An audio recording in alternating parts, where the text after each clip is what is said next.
Et ce matin, alléluia, je voudrais vous parler pourquoi Dieu nous a donné sa puissance, le but de la puissance. Nous aurons un moment tout à l'heure pour parler aussi des pères, puisque c'est la fête des pères. Et nous savons combien la position des pères est très importante dans la vie, dans nos vies, dans la vie des enfants et dans ce monde, des pères selon Dieu. Mais ce matin, je veux parler du but de la puissance. Pourquoi Dieu nous a donné sa puissance? Regardez dans Actes 1.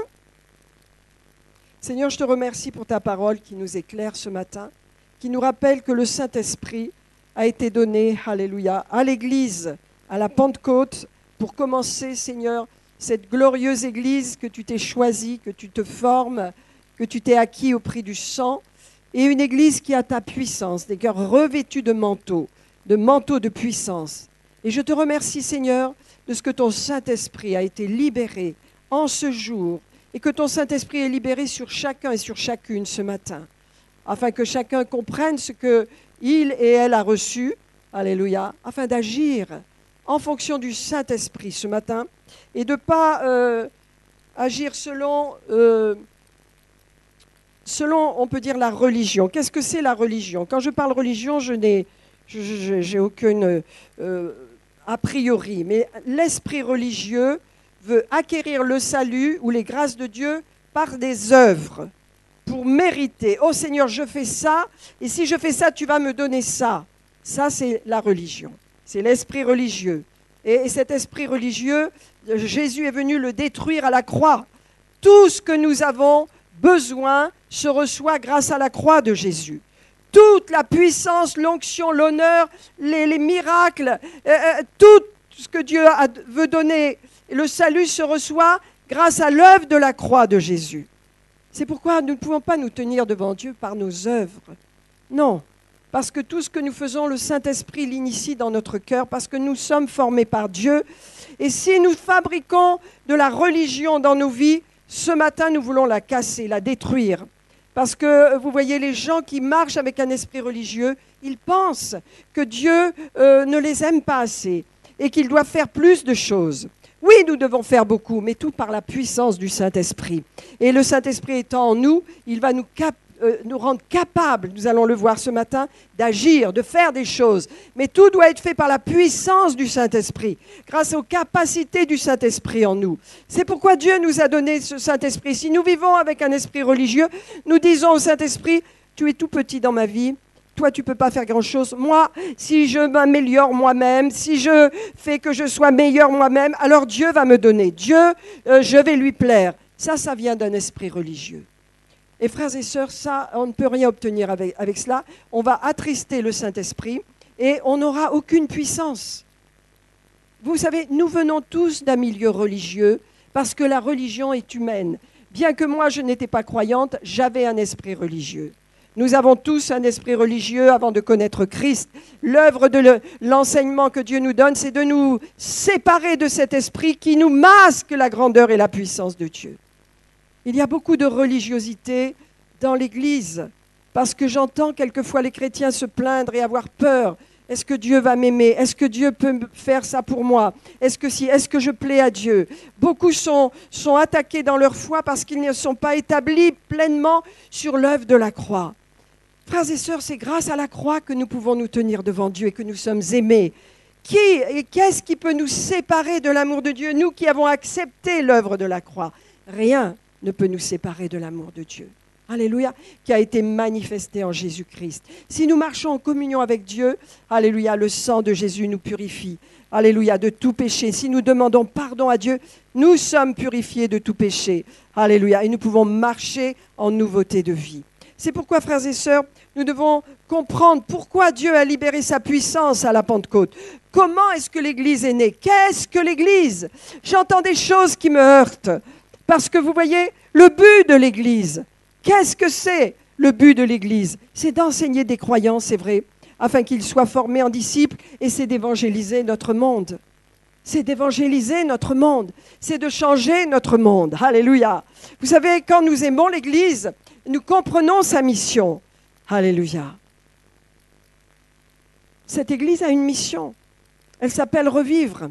Sa vision, c'est d'aller chercher des âmes et de les amener à Christ pour qu'elles revivent, tout comme moi, j'ai expérimenté cette vie nouvelle.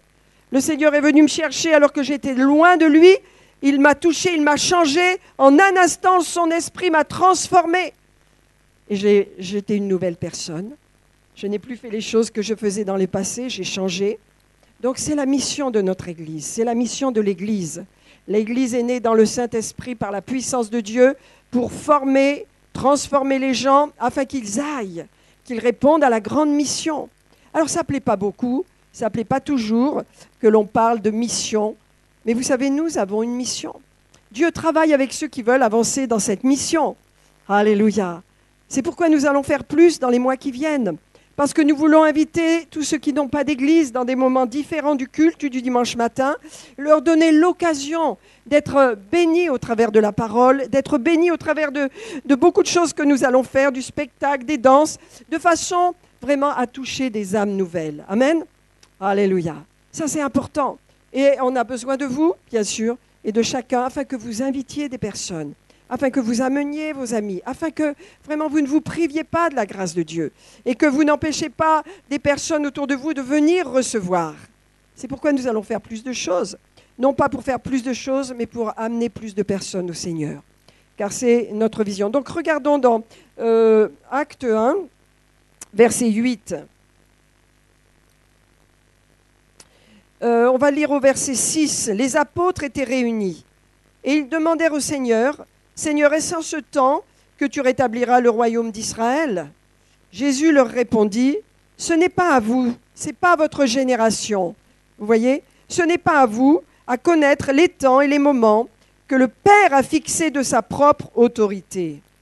Mais vous recevrez une puissance, le Saint-Esprit survenant sur vous, et vous serez mes témoins. Et regardez, à Jérusalem, dans toute la Judée, dans la Samarie et jusqu'aux extrémités de la terre. Le Seigneur disait à ses disciples, quand vous allez avoir cette puissance, vous allez bouger. Vous allez bouger. Vous allez aller. Vous allez être des hommes et des femmes investis de cette puissance. Vous allez être des témoins. Frères et sœurs, la puissance a été libérée. Alléluia. Qui est-ce qui a été baptisé du Saint-Esprit? Amen. Alléluia. Qui parle en langue? Alléluia. Quand on reçoit le baptême du Saint-Esprit, on parle en langue. Alléluia. Donc cette puissance qui vous a été donnée, elle a un but. Et nous allons le voir ensemble. Alléluia. Je voudrais vous partager quelques points afin que vous compreniez, que nous voyons ensemble pourquoi Dieu nous a donné cette puissance. Parce que Dieu a toujours un objectif. Dieu fait toujours les choses dans un but précis. Sachez que l'œuvre qu'il fait dans vos vies, c'est pour un but précis. Alléluia. Dieu voit au-delà. Dieu voit vos familles, Dieu voit vos enfants, Dieu voit vos parents, Dieu voit vos conjoints. Dieu voit les personnes qui vous entourent. Dieu voit les personnes que vous fréquentez. Dieu voit votre génération, votre monde. Il a un but précis pour vous transformer. Alléluia. Parce que Dieu fait tout avec un objectif. Et nous devons apprendre à vivre avec des objectifs nous-mêmes. Alléluia. Donc, voyez, la première chose que Dieu va faire grâce au Saint-Esprit qui est dans nos vies, c'est de nous former en ce qui concerne un caractère chrétien. Dieu veut former en nous un caractère chrétien. Pour cela, il utilise le Saint-Esprit et pour cela, il utilise aussi la parole. Mais le Saint-Esprit en nous, alléluia, et sur nous, va nous transformer. Alors, le caractère chrétien, il a besoin d'être reçu. Nous avons besoin de savoir qu'est-ce que c'est un caractère chrétien. Nous allons ouvrir notre Bible dans l'Épître aux Romains ce matin. Alléluia. Dans l'Épître aux Romains, on nous dit deux choses, on nous parle des choses de la chair. Hein? La chair, c'est ce qui déplaît énormément au Seigneur. Les œuvres de la chair sont, vous les connaissez dans Galates 5. Hein? Mais vous avez un verset... le verset 5 nous dit « Ceux qui vivent selon la chair s'affectionnent aux choses de la chair. » Frères et sœurs, quand nous sommes attachés au Seigneur, nous nous affectionnons aux choses d'en haut. Et c'est à nous de décider. Je m'affectionne aux choses d'en haut. J'aime la parole de Dieu. J'aime l'Église. J'aime prier avec mes frères et sœurs. J'aime être dans la présence des saints. Mais j'aime ce monde aussi. Alléluia. J'aime parler de Jésus. J'aime aller dans ce monde. Vous voyez ? Parce que quand nous sommes forts en Christ, c'est pour un objectif particulier. c'est pour bénir et témoigner de Jésus dans notre génération. Alors là, on nous dit que les œuvres de la chair, si on s'affectionne à ces œuvres, eh bien, elles vont produire de la mort en nous. Hein, car l'affection de la chair, c'est la mort. Ça veut dire le processus de mort. Qu'est-ce que c'est le processus de mort? C'est la dépression, c'est l'angoisse, c'est la peur, c'est l'inhibition, c'est la crainte de tout, et c'est la maladie, et c'est la dépression, c'est la mort. Si vous vous affectionnez aux choses de la chair, ça va produire ces choses dans votre vie. Vous n'en voulez pas, moi non plus. C'est pourquoi on nous dit cette bonne chose, n'est-ce pas? Et il nous dit que l'affection de l'esprit, tandis que si nous nous attachons aux choses de l'esprit, c'est la vie et la paix. Alléluia. Lorsque nous sommes attachés au Saint-Esprit, c'est la vie et la paix. C'est-à-dire que le Saint-Esprit va nous conduire dans tout ce qui est puissant, qui apporte la vie dans notre monde. Et peut-être vous êtes malade, peut-être votre génération, votre famille est malade, peut-être il y a des malédictions générationnelles, il y a des choses comme ça. La vie en vous, la vie de Dieu va briser cela, apporter la bénédiction dans votre vie. Parce que c'est la vie et la paix. On ne peut pas vivre avec le Saint-Esprit et être en guerre, en dispute, en colère avec tout le monde. C'est impossible. Ça ne cohabite pas ensemble. C'est des œuvres de la chair. Les disputes, vous les lirez dans Galates, c'est des œuvres de la chair. Il faut abandonner ces choses. C'est une décision, j'abandonne. Vous savez, il y a un merveilleux verset que le Saint-Esprit a révélé dans mon cœur quand j'étais jeune chrétienne. Abandonne la colère. Cette parole est venue dans mon cœur. J'étais coléreuse. Cette parole est venue dans mon cœur. Elle a produit la délivrance. Simplement cette parole. Je l'ai dite, j'abandonne la colère. Seigneur, j'abandonne. La colère est partie. Je n'ai pas eu des tremblements, rien. La colère est partie. Je n'avais plus de colère dans mon cœur.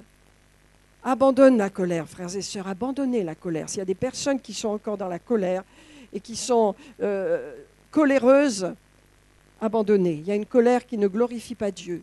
Alléluia. Elle apporte les choses mauvaises. Et donc, voilà. Alors, regardons ce qu'on nous dit là. L'esprit, les choses de l'esprit apportent la vie et la paix. Car l'affection de la chair est inimitié contre Dieu parce qu'elle ne se soumet pas à la loi de Dieu et qu'elle ne le peut même pas. Or, ceux qui vivent selon la chair ne sauraient plaire à Dieu. Mais nous ne vivons pas selon la chair, mais selon l'esprit, si du moins l'esprit de Dieu habite en vous. Si quelqu'un n'a pas l'esprit de Christ, il ne lui appartient pas. Alléluia. Amen. Il ne lui appartient pas. Alors je vais prendre le verset 11. Or, si l'esprit de celui qui a ressuscité Jésus d'entre les morts habite en vous, je répète, si l'esprit de celui qui est celui qui a ressuscité Jésus d'entre les morts, Dieu le Père, si l'esprit de celui qui a ressuscité Jésus d'entre les morts habite en vous, celui qui a ressuscité Christ d'entre les morts rendra aussi la vie à vos corps mortels par son esprit qui habite en vous. Ainsi donc, frères, ne soyez pas redevables à la chair pour vivre selon la chair. Amen. Alléluia. Donc, premièrement, le Saint-Esprit nous est donné pour former notre caractère. Il va nous montrer d'abandonner des choses, de lâcher la colère, de lâcher les choses mauvaises. Notre esprit va se former. Notre caractère, va se former par le Saint-Esprit. Et vous voyez, c'est important. Il y a une parole qui dit que soyez transformés par le Saint-Esprit qui habite en vous. C'est-à-dire les œuvres de la chair seront détruites par le Saint-Esprit qui est en vous. C'est le Saint-Esprit qui brisera les œuvres de la chair. Vous voyez, parce que si vous cherchez à vous améliorer par vos propres moyens, sans y arriver en vérité, et en ayant des limitations, vous ne libérerez pas la puissance du Saint-Esprit. Vous devez demander au Saint-Esprit, Saint-Esprit, libère-moi de cette faiblesse, libère-moi de cette addiction. Saint-Esprit, fais cette œuvre en moi. Saint-Esprit, libère-moi du mensonge ou du vol ou de la colère. J'espère qu'il n'y a pas ça au milieu de nous, mais on peut tout dire. Dieu le fera par le Saint-Esprit en vous. C'est-à-dire qu'à un moment donné, c'est terminé, vous ne voulez plus ces choses. Laissez le Saint-Esprit vous détruire les racines du péché dans votre vie. Les œuvres que vous voulez voir arrêtées, demandez au Saint-Esprit. Il fera cette œuvre parce qu'il veut former votre caractère. Et lorsque c'est le Saint-Esprit qui forme le caractère, alléluia, alors c'est puissant. Parce que nous savons que c'est une œuvre éternelle. Lorsqu'on met le Saint-Esprit de côté, c'est ce qui se passe dans beaucoup d'églises et dans la vie chrétienne quelquefois, et on a tous ce problème, c'est de vouloir nous améliorer sans l'aide du Saint-Esprit. Et lorsqu'on le fait ainsi, je vais vous dire, on est insatisfait, on n'a pas de puissance.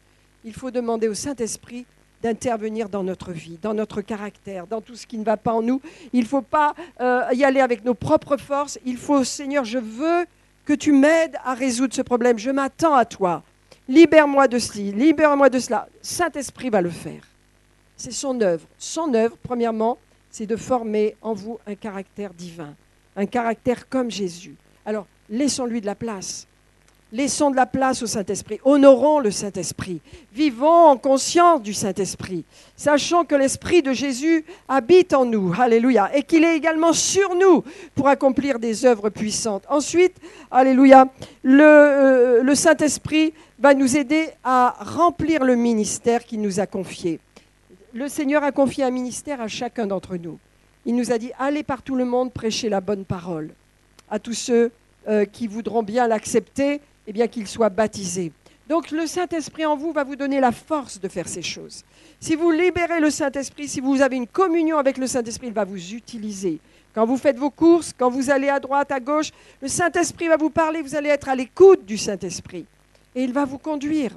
Il va vous donner de parler aux uns, de parler aux autres. Vous allez avoir une vie florissante avec les gens. Vous n'aurez plus peur des gens. Beaucoup de chrétiens ont peur des gens, ils se tiennent en retrait. Ils ont peur de ce qu'on va dire d'eux. Ils ont peur des mauvaises paroles qu'ils vont entendre. Mais quand le Saint-Esprit est en vous, il va vous donner un zèle tellement plus fort que tout ce qu'on peut dire contre vous. Le zèle de Dieu est plus puissant. Le zèle de Dieu nous dévore. Alléluia. Donc, vous voyez, le Saint-Esprit nous est donné pour ça. Le Saint-Esprit nous est donné pour une victoire totale sur le péché. Un chrétien ne peut pas pécher. Et c'est pourquoi, si notre caractère n'est pas en ligne, le Saint-Esprit va le faire. Il va mettre notre caractère en accord avec sa parole. Alléluia. Ensuite, le Saint-Esprit va nous aider à avoir une victoire totale sur les démons. L'Esprit de celui qui a ressuscité Jésus d'entre les morts habite en vous. Qu'est-ce qu'il a fait, l'Esprit de Dieu, avec Jésus? Une fois que Jésus a payé le prix sur la croix. Et frères et sœurs, vous devez vous rappeler de ce que Jésus a fait pour nous. Vous devez ne pas oublier ses souffrances. Vous devez réaliser que son dos a été labouré quand il a reçu les coups de fouet, déchiré.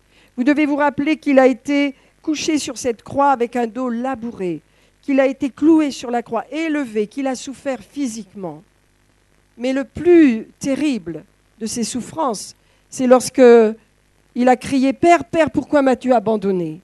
Dans ce moment, il portait tout le péché de l'humanité. Toutes les trahisons, toutes les choses mauvaises et horribles qui peuvent avoir été faites dans le monde passé, dans le monde présent et dans le monde futur. N'oublions pas les souffrances de Christ, frères et sœurs. Non pas pour pleurer sur lui, mais pour être vraiment un chrétien victorieux, parce que sur cette croix, il y a eu un échange. S'il a souffert, c'est pour vous, pour que vous soyez victorieux. Le Fils de Dieu s'est offert en sacrifice puissant, non pas pour qu'on pleure sur lui, mais pour qu'on l'honore avec une vie de victoire et de puissance. Ce qu'il a fait, frères et sœurs, est tellement merveilleux. Nous devons le remercier, mais ne pas oublier le prix qu'il a payé, parce que cela va nous donner de l'énergie et de la force et du zèle pour l'honorer. Parce que chaque fois que nous honorons notre Dieu en allant, en parlant, en agissant avec puissance, nous lui disons « Seigneur, tes souffrances et tes douleurs, tu vois, ça n'est pas vain. Regarde ce que je suis. Grâce à ce que tu as vécu, grâce à ce que tu as fait pour moi, je peux vivre vraiment en conformité avec toi. Je peux t'honorer sur cette terre. Je peux continuer le ministère de Christ sur cette terre. » Alléluia. Je ne sais pas, vous savez, quand on est un petit bobo, comme on pleure, on a mal, je ne sais pas si vous réalisez les tortures que le Seigneur a subies. Je ne sais pas si vous réalisez les souffrances physiques. Il était dans notre humanité, le Seigneur. Il avait la même humanité que nous. Son sang était différent. Il était sans péché. Mais il était soumis aux mêmes choses que nous. C'est-à-dire que s'il se coupait, il souffrait. Son sang coulait. Il avait la même humanité dans ce sang. Il est 100% homme, 100% Dieu. Son sang était divin. Mais lui, eh bien, frères et sœurs, imaginez les souffrances qu'il a subies. Elles sont terribles. Les souffrances de la croix sont les plus cruelles qui soient. Elles remontent à bien avant les Romains. C'était un martyr qu'on donnait aux gens les plus cruels, qui avaient fait les pires choses dans la société romaine. Jésus a subi la pire des souffrances pour que nous soyons bénis.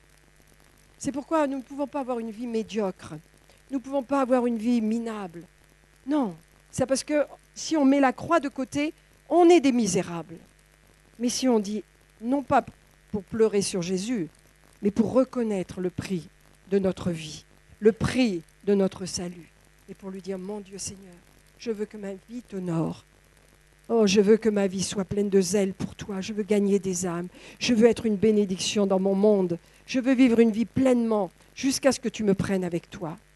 Parce que le prix de ton sacrifice, il n'y a pas de prix. Le prix de la souffrance de Christ, il n'y a pas de prix. Amen.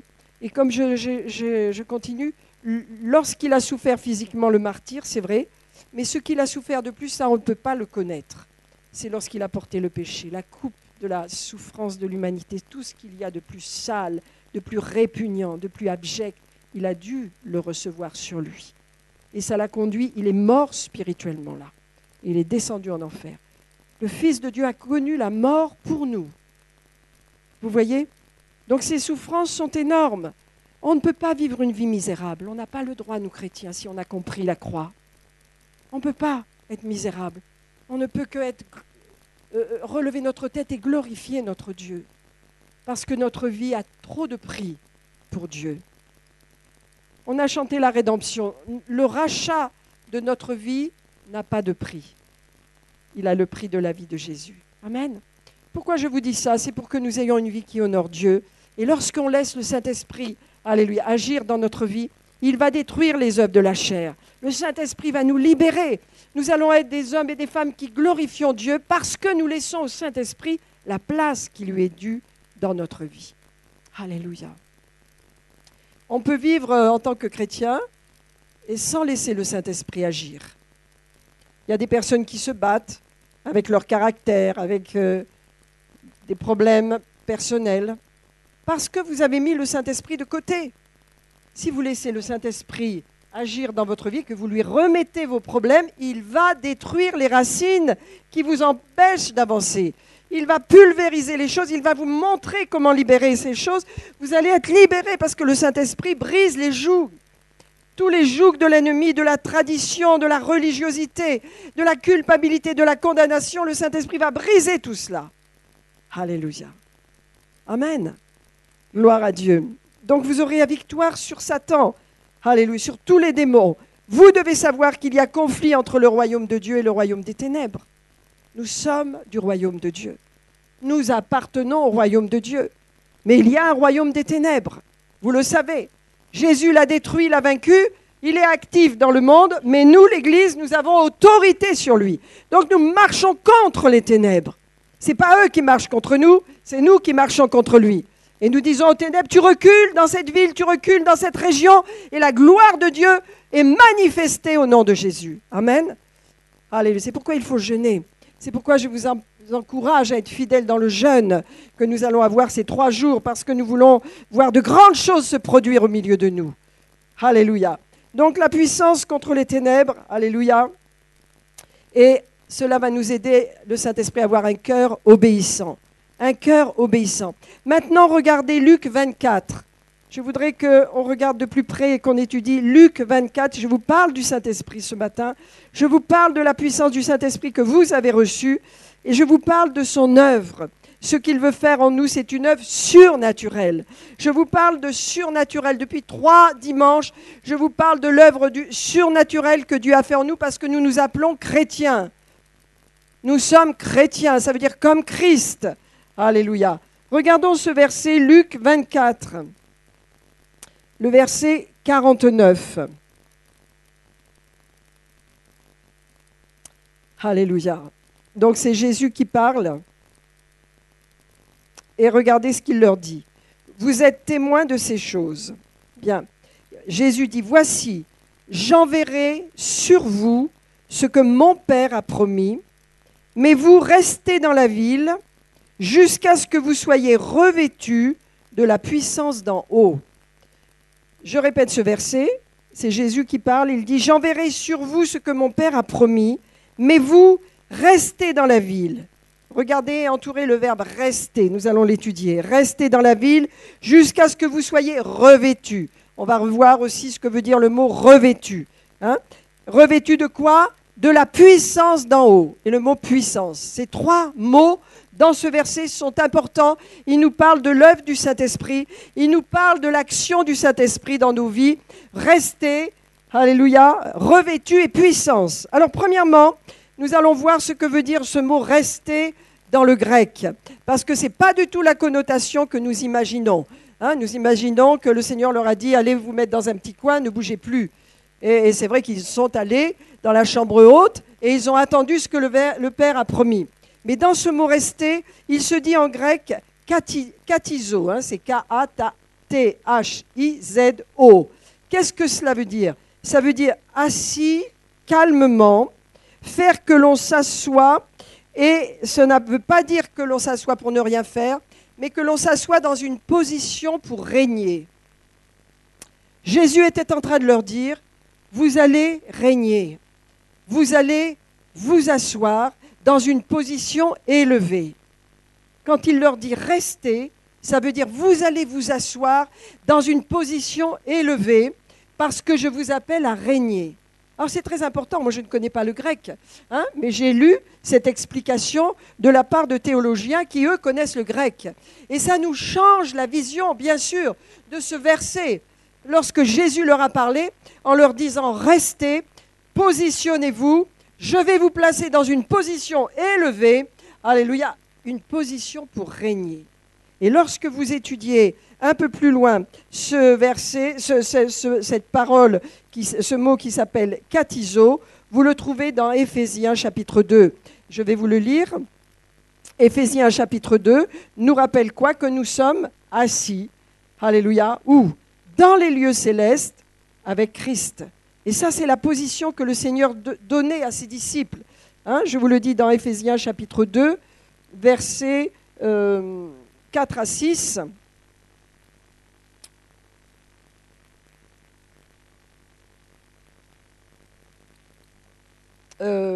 Chapitre 2, verset 4. Mon Dieu qui est riche en miséricorde, à cause du grand amour dont il nous a aimés, nous qui étions morts par nos offenses, il nous a rendus à la vie avec Christ, il nous a ressuscités ensemble et nous a fait asseoir ensemble dans les lieux célestes en Jésus-Christ, afin de montrer dans les siècles à venir l'infinie richesse de sa grâce par sa bonté envers nous en Jésus-Christ. Le Seigneur leur disait, attendez ce que le Père a promis, vous allez recevoir une puissance et vous allez régner avec moi. Vous allez rester dans une position élevée. Frères et sœurs, je vous le dis que le Saint-Esprit, quand nous l'avons reçu, il nous place dans une position élevée. Il nous a placés. Vous devez vous voir placés dans une position élevée parce qu'en Christ, nous sommes ressuscités avec lui. Alors vous voyez, ça change un peu la vision. Si vous avez le Saint-Esprit, vous régnez. Vous régnez sur les maladies, vous régnez sur les obstacles, vous régnez dans la vie, vous n'êtes plus une victime. Vous n'êtes plus victime. Vous régnez par la puissance du Saint-Esprit, non pas avec votre chair, cela c'est la catastrophe, mais par l'Esprit, vous régnez. Vous devez d'abord en être convaincu vous-même. Donc ce petit mot-là, que le Seigneur a dit en restant, ça veut dire que vous allez libérer cette autorité pour régner sur cette terre par le Saint-Esprit. Alléluia. N'est-ce pas extraordinaire? Alléluia. Donc le Saint-Esprit, dans ce passage, eh bien, en étant dans une position de se tenir assis, de rester posé, placé là, c'est une position d'autorité. Je vous le dis, frères et sœurs, c'est une position d'autorité. Vous le croyez? Alléluia. Une position d'autorité, pourquoi? Pour gouverner dans plusieurs domaines. Gouverner dans le domaine politique. Ça ne veut pas dire qu'on fait de la politique, mais spirituellement, Dieu nous a appelés à prier pour les autorités. On a un gouvernement politique dans la société. Vous comprenez ça? Prier pour les autorités, pour que nous menions une vie paisible et tranquille. On a une position d'élevée, on a des responsabilités, on est appelé à gouverner. Je ne parle pas de la droite et de la gauche, je parle de la position pour notre pays, pour votre pays, pour une position. Les chrétiens doivent gouverner politiquement, ils doivent gouverner dans la justice, dans le monde de la justice. Vous savez qu'il y a beaucoup de pays qui n'ont pas de justice. Aujourd'hui, la justice, elle est, on devrait dire la justice, c'est la justice, mais non, la justice, hein, elle est bizarre en ce moment, hein, on ne peut pas dire. Nous devons demander à Dieu que cette justice soit établie. Nous devons demander des gens justes, honnêtes et droits à la tête de la justice. Nous devons prier pour cela. Nous sommes appelés à reconnaître ce qui ne va pas. Par le Saint-Esprit, nous savons quand il y a des choses qui ne vont pas dans un pays. Par le Saint-Esprit, nous savons quand il y a la corruption. Dieu veut que les choses soient droites. Nous régnons. Nous pouvons gouverner à travers la prière. Peut-être certains vous êtes appelés à gouverner peut-être en politique. Pourquoi pas, hein? Il y a des pays où, Dieu merci, les chrétiens sont dans des postes élevés. Mais en tous les cas, on peut déjà gouverner, et premièrement dans la prière. Et troisièmement, on peut gouverner spirituellement. Et ça, c'est la position la plus élevée. Hein? Nous devons prendre position dans le monde spirituel. C'est ça le sens du mot « rester ». Hein? Ça va? Je vous donne quelques références. Hein? Je ne vais pas toutes les lire. Colossiens 3, verset 1. Marc 16, verset 19. Et je voudrais lire le psaume 110. Ça, c'est la position des chrétiens. Jésus leur a dit, allez, vous allez recevoir une puissance, le Saint-Esprit survenant sur vous, vous allez la recevoir. Et restez, attendez, mais en même temps, restez dans la position que vous allez, dans laquelle je vais vous placer, c'est une position élevée. Vous allez gouverner à travers le Saint-Esprit que vous allez recevoir. Je ne sais pas si vous réalisez. Alléluia. Nous allons devenir forts, l'Église. Alléluia. Pour bénir ce monde. Je vous rappelle que Dieu donne toutes choses dans un but. Hein? Le psaume...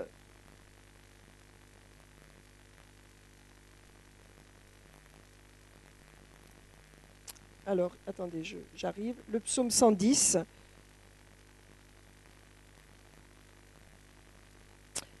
Parole de l'Éternel à mon Seigneur. Assieds-toi à ma droite, jusqu'à ce que je fasse de tes ennemis ton marchepied. L'Éternel étendra de Sion le sceptre de sa puissance, domine au milieu de tes ennemis. Alors c'est David, bien sûr, qui parle, mais vous voyez, c'est le même mot, assieds-toi, en hébreu, là, hein, qui veut dire, place-toi dans une position d'autorité, alléluia, assieds-toi dans les lieux célestes avec Christ. Quand tu es assis, tu règnes, tu ne te bats pas, tu n'es pas en train de trembler, tu n'es pas dans une position inférieure, tu es fort, tu es assis avec ton Seigneur et les ennemis sont sous toi. Vous voyez? Sous toi. Est-ce que ça vous aide ce matin? Alléluia. Alors reprenons ce verset Luc 24, hein, qui dit « Restez, attendez ce que le Père a promis. Hein, restez », je reprends Luc 24. Alléluia. Et c'est important, soulignez même ce verset dans votre Bible. Il vous rappellera ce que le Seigneur est venu vous donner par le Saint-Esprit, grâce au Saint-Esprit. Hein, il lui dit, voilà, je vais vous envoyer ce que mon Père a dit, mais vous, restez dans la ville, hein, restez, et dans cette ville, vous allez être positionnés dans une position élevée, jusqu'à ce que vous soyez revêtus. Alors nous allons voir ce mot, être revêtu. Alléluia. Alors ce mot revêtu se dit en grec endio, E-N-D-Y-O, ça veut dire s'habiller, se vêtir, être complet, couvert par quelque chose, hein, qu'on ne peut pas enlever, qui est inséparable, qu'on ne peut pas enlever. C'est-à-dire que cela veut dire qu'on va porter quelque chose jusqu'à ce que ça devienne notre deuxième peau. Voilà le sens du mot être revêtu. Lorsque vous êtes revêtu du Saint-Esprit, eh bien, vous avez un habillement spirituel. Vous êtes habillé par Dieu. Vous êtes habillé de puissance. Vous êtes revêtu de puissance. Et nous allons voir quelques passages dans la parole qui nous rappellent que cette deuxième peau nous est donnée grâce à l'onction du Saint-Esprit sur nous. Alléluia. Nous sommes revêtus de puissance. Regardons quelques passages. Éphésiens chapitre 6. On va prendre quelques passages dans l'Écriture. Alléluia. Dieu veut qu'on soit revêtu. Dieu veut qu'on s'habille de gloire. Alléluia. C'est pourquoi il a envoyé le Saint-Esprit. Gloire à Dieu. Éphésiens chapitre 6, verset 11. Au reste, fortifiez-vous dans le Seigneur et par sa force toute puissante, revêtez-vous, habillez-vous avec toutes les armes de Dieu. Et vous savez que les armes de Dieu ont à voir avec la justice, la foi, la sainteté, l'autorité. Alléluia. Ce sont des armes, lorsque nous sommes assis dans les lieux célestes, ce sont nos armes. Nous sommes habillés, nous sommes revêtus. Vous êtes revêtus. Est-ce que vous le croyez, frères? Je parle à l'Église, je parle aux saints. Alléluia. Vous avez un vêtement sur vous. Vous avez une deuxième peau, et cette deuxième peau, ce vêtement de puissance détruit la vieille nature en vous. Elle ne peut cohabiter. Vous êtes revêtus. Est-ce que vous me suivez là? Éphésiens 6, 11, soyez revêtus de toutes les armes de Dieu afin de pouvoir tenir ferme dans le mauvais jour. C'est pourquoi nous devons avoir foi dans ce que nous avons. Nous avons des armes. Nous avons des armes. Un chrétien se tient droit, c'est un soldat de Jésus-Christ. Il n'a rien derrière pour fuir dans son dos. Vous voyez, tout est devant. Hein? Nous avons l'armure du croyant devant, parce que nous avançons contre les ténèbres. Derrière, il n'y a rien, parce que jamais on recule. Nous ne sommes pas des chrétiens qui reculons, nous avançons. Soyez revêtus, frères et sœurs, nous sommes revêtus. Ce n'est pas le fait de soyez, vous l'êtes. Je suis revêtu. Je suis habillé. J'ai un vêtement permanent. Le vêtement du Saint-Esprit sur moi qui est préparé pour le retour du Jésus, mais aussi pour vivre une vie glorieuse. Alléluia. Vous êtes revêtus. Ce sont des paroles de gloire. Ce sont des paroles de puissance.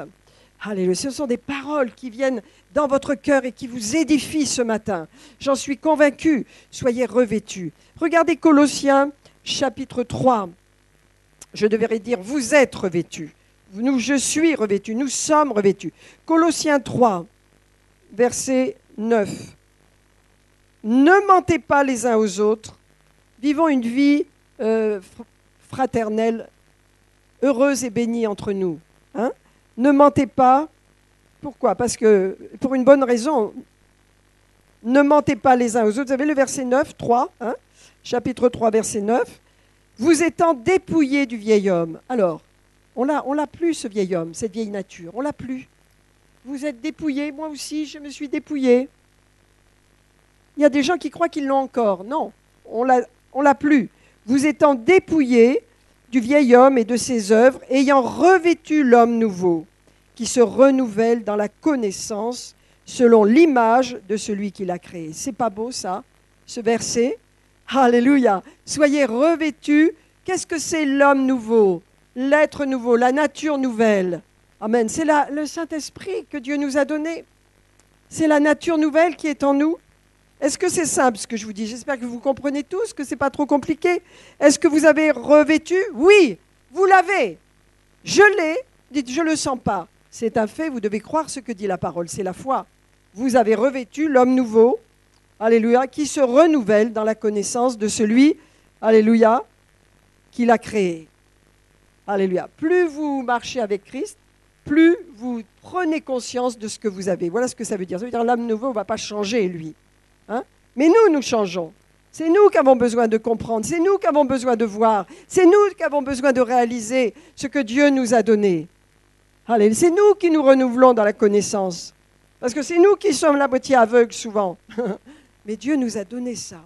Le Saint-Esprit de gloire est sur vous, frères et sœurs. Vous êtes revêtus. Allez, vous êtes assis dans une position élevée. Allez, Jésus disait des paroles de gloire à ses disciples. Ils savaient ce qu'ils allaient vivre. Ils savaient ce qu'ils allaient communiquer. Jésus est mort pour son Église. Alléluia. Et il est ressuscité pour une Église glorieuse, sans tache ni ride, ni rien de semblable, qui marche avec le Saint-Esprit. C'est par le Saint-Esprit que nous n'avons plus de rides ni de taches, parce que le Saint-Esprit en nous travaille et nous rend parfaits pour Christ. Alléluia. C'est l'œuvre de Jésus. Ce n'est pas l'œuvre de Monique, pasteur Monique, ou un de vous, frères et sœurs. Non, c'est l'œuvre de Jésus en moi. Tout ce que je suis aujourd'hui, qui plaît à Dieu, je le lui dois. Il l'a fait en moi. Et chaque fois que j'ai voulu fabriquer des choses pour m'améliorer, Mon Dieu, c'était terrible, de souffrance et de dépression, d'impression négative, de ne pas y arriver. Qui fait ça?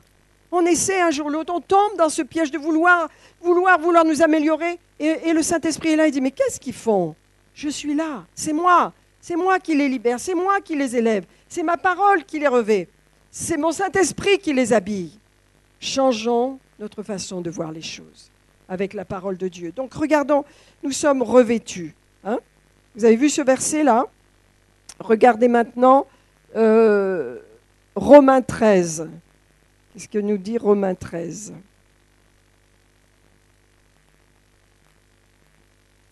Romains 13, verset 14. Ah, c'est toujours la même pensée. Vous savez, l'apôtre Paul, il prêchait dans les églises, mais toujours un message de puissance qui était le même. On peut reconnaître sa parole. Regardez le verset 13. « Dépouillons-nous donc des œuvres des ténèbres. Je balance ces vieux oripeaux, je n'en veux plus. La colère, le mensonge, la dépression, l'accusation, la condamnation. Je ne veux plus de ces choses. Je me dépouille. Je prends ces vieux oripeaux, je les jette à la poubelle. Hein? Dépouillons-nous donc des œuvres des ténèbres, revêtons-nous des armes de la lumière. » Ah! Revêtons-nous des armes de la lumière. Soyons revêtus. Je vous rappelle le sens de revêtir, hein, endio, qui veut dire s'habiller, se vêtir, être complet, couvert par quelque chose qu'on ne peut enlever, devenir inséparable avec cette chose, porter quelque chose que ça devienne une deuxième peau.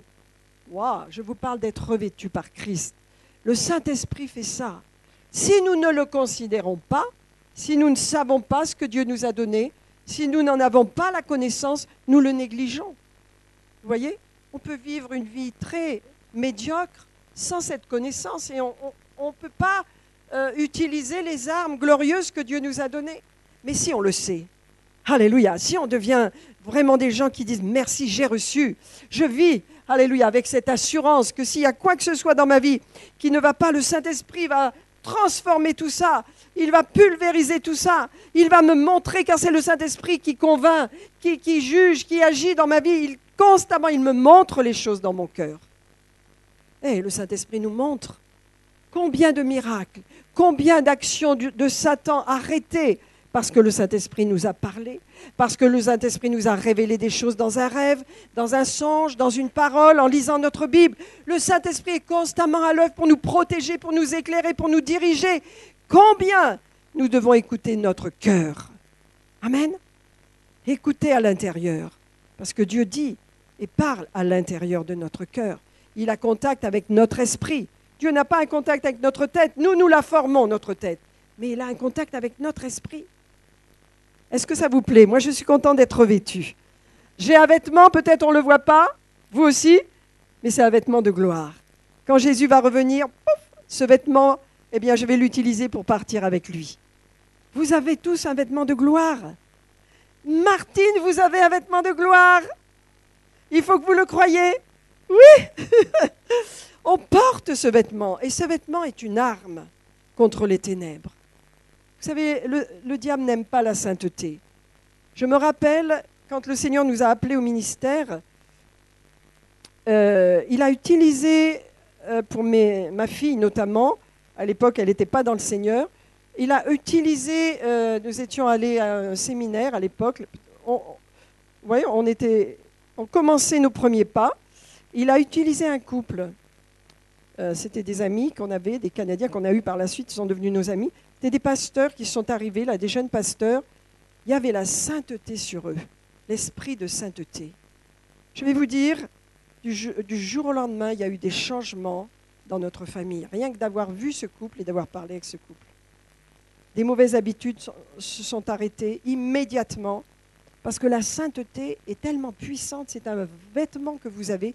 Le diable aime détruire cette sainteté. Il salit les gens, il salit, ce monde est sale, mais vous portez un vêtement de sainteté. Alléluia.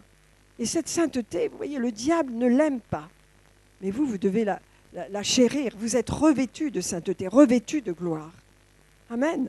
Je continue. Je vais bientôt m'arrêter, frères et sœurs. Donc vous avez un vêtement permanent. Je vous parle du Saint-Esprit ce matin. Je vous parle de réaliser que vous êtes assis avec l'autorité pour gouverner, que vous êtes revêtu. Et le dernier point, c'est de puissance.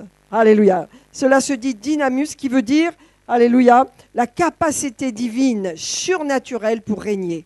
Capacité, une autorité, dans ce sens-là. Il y a plusieurs sens à puissance, mais celui-ci, c'est le sens pour régner. C'est des capacités divines, surnaturelles. Regardez dans Matthieu 10. Dans Matthieu 10, à quoi sert cette capacité que Dieu nous a donnée? Cette puissance. Vous savez, le Seigneur fait tout pour un but, je vous l'ai dit. Et regardez dans Matthieu 10, le verset 7 et 8, Jésus, alléluia, qu'est-ce qu'il fait? Il envoie ses 12 et leur donne des instructions. Vous savez, Dieu donne toujours des instructions. Et nous, en tant qu'Église, c'est vrai, nous devons donner à l'Église, et je dois donner à l'Église des objectifs clairs. Des objectifs clairs. Et le Seigneur donnait des objectifs à ses disciples. Regardez ce qu'il disait. Il prend les 12 avec lui et il leur donne des objectifs, des instructions. Alléluia. L'Église doit avoir des objectifs précis. Amen. Et regardez ce qu'il leur dit. N'allez pas vers les païens. Ne courez pas partout. N'entrez pas dans les villes des Samaritains. Si ce n'est pas un objectif, ça, je ne sais pas si vous vous réalisez, mais il leur dit, voilà où vous devez aller. Allez plutôt, allez vers les brebis perdues de la maison d'Israël. Priorisez, voilà votre objectif, je vous le donne. Jésus était capable de donner des objectifs. Moi, du haut de l'estrade, je donne des objectifs à l'Église. Je vous ai donné un objectif. Dans bientôt 2 semaines, nous aurons un temps de jeûne et de prière et une veillée de prière. C'est un objectif pour commencer et continuer l'enfantement dans l'Église, et que les chrétiens grandissent, et qu'il y ait des fruits dans notre service. C'est un objectif. Suivons l'objectif. Alléluia. Et regardez ce qu'il dit. Allez plutôt vers les brebis perdues de la maison d'Israël. Allez prêcher et dites. Voilà la puissance. Le royaume des cieux est proche. Guérissez les malades. Purifiez les lépreux. Ressuscitez les morts. Chassez les démons. Vous avez reçu gratuitement, donnez gratuitement. Ça s'appelle la puissance. Jésus, alors que le Saint-Esprit n'est pas encore descendu, les investit de puissance. Amen. Guérissez les malades, ressuscitez les morts, purifiez les lépreux, chassez les démons. Voilà ce que c'est que la puissance. C'est ce que Dieu nous a donné. Je termine avec Éphésiens chapitre 3. Est-ce que vous êtes encouragés, frères et sœurs? Est-ce que vous dites « Oh, la tâche est trop dure pour moi » Non, vous êtes chrétiens. Vous avez l'onction de Dieu. Vous avez la puissance. Vous régnez. Vous avez cette parole de Jésus dans Matthieu 24. Vous avez les capacités. Donc, dépendez du Saint-Esprit. Ne vous dites pas « Je ne peux pas ». Saint-Esprit, fais-le avec moi. Je veux bien. Aide-moi. Moi, je ne peux pas faire des choses. Je ne peux pas changer mon monde. Il y a des choses que je ne peux pas faire. Mais toi, Saint-Esprit, conduis-moi. Je veux être à l'écoute. Vous savez, le Saint-Esprit va peut-être, quand il y a un couple, par exemple, qui ne marche pas avec Dieu, quand il y a, par exemple, un conjoint qui ne marche pas avec Dieu, bien, Dieu va vous montrer comment faire. Il ne va pas vous dire, tu lui tapes sur la tête, viens à Jésus, viens à l'église. Non, il va vous montrer comment faire, comment aimer, comment toucher le cœur de ceux avec qui vous vivez. Il va vous montrer comment apporter vraiment de la gentillesse. Il va vous éclairer, vous montrer comment investir les choses avec amour. Jamais avec la religiosité qui produit des blocages, des divisions, mais il va vous montrer. Le Saint-Esprit va vous montrer. Vous connaissez tous l'histoire de Wigglesworth, je ne sais pas si vous connaissez sa femme, une femme de Dieu remarquable. Et son mari, il a eu une période où il avait rejeté complètement le Seigneur et il était dans toutes sortes d'histoires. Il ne marchait plus dans la sainteté avec Dieu, il ne marchait plus avec Dieu. Et bien sa femme, pendant tout le temps, elle a été à son service. Elle tenait des grandes réunions partout. On l'appelait l'apôtre de la foi. C'était au début du siècle, du XXe siècle. Et cet homme, il était odieux avec sa femme. Il l'a disputée, il l'a râlée. Une fois, il l'a mise dehors. Eh bien, elle est restée devant la porte. Et quand il l'a ouverte, le matin, elle a dit « Je peux te préparer ton petit déjeuner, chérie ?» Ouais, je vais vous dire que ça l'a cassé. La gentillesse, la consécration de sa femme l'a ramenée au Seigneur. Dieu a des plans. Amen. C'est jamais la méchanceté, c'est jamais la chair. Quand elle prend le dessus, vous êtes perdant d'avance. Mais quand vous laissez le Saint-Esprit vous montrer, alléluia, toujours dans une position d'humilité, il va gagner, il va vous permettre d'avoir la faveur de votre époux, de votre épouse. Les choses vont changer. Croyez-le, la volonté de Dieu, c'est que les familles soient sauvées, que vos enfants viennent à Christ, que vos parents viennent à Christ. Et ne vous dites pas, c'est pas possible. Avec Dieu, tout est possible. Je termine en lisant ce verset et nous allons remercier le Seigneur ensemble. C'est quel verset? Éphésiens 3, 20, je crois. Hein? Éphésiens 3, verset 20. Et oui, or à celui qui peut faire, par la puissance qui agit en nous, infiniment au-delà de tout ce que nous demandons ou pensons, à lui soit la gloire. Dans l'Église, frères et sœurs, dans l'Église doit être consciente que la gloire de Dieu repose sur elle parce que le Saint-Esprit repose sur nous. Pas pour nous-mêmes, parce que le Saint-Esprit repose sur nous.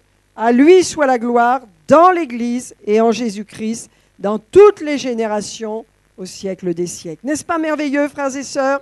Oh, alléluia! Je voudrais que, pour terminer, vous vous rappeliez de ce verset de Matthieu, 24, 49. Rappelez-vous de ce verset. Rappelez-vous que ce verset vous dit qui vous êtes, où vous êtes, et le but et l'objectif qui est le vôtre. Alléluia. Amen. Seigneur, nous voulons te remercier ce matin. Nous avons conscience, Père, que le Saint-Esprit est là. Esprit de gloire, esprit de victoire. Oh, Seigneur, esprit qui nous appelle à gouverner, à nous mettre dans une position élevée pour glorifier notre Seigneur.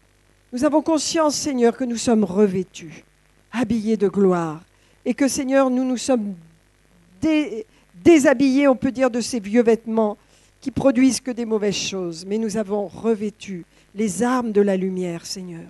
Nous sommes, aux yeux de Dieu, des lumières dans ce monde. C'est ce qu'est l'Église. Elle brille lorsqu'elle est revêtue de gloire. Et lorsque nous mettons le Saint-Esprit de côté, frères et sœurs, nous ne voyons plus qui nous sommes. Laissons la parole et le Saint-Esprit prendre sa place, toute sa place en nous. Attachons-nous aux choses d'en haut. Attachons-nous au Seigneur de plus en plus. Soyons heureux de ce que le Seigneur fait dans nos vies. Et libérons sur les bien-aimés qui sont les nôtres, nos bien-aimés, la puissance de Dieu. La guérison, alléluia. La bénédiction de Dieu, les miracles. Parce que nous sommes habillés de puissance, frères et sœurs. Nous sommes revêtus de puissance.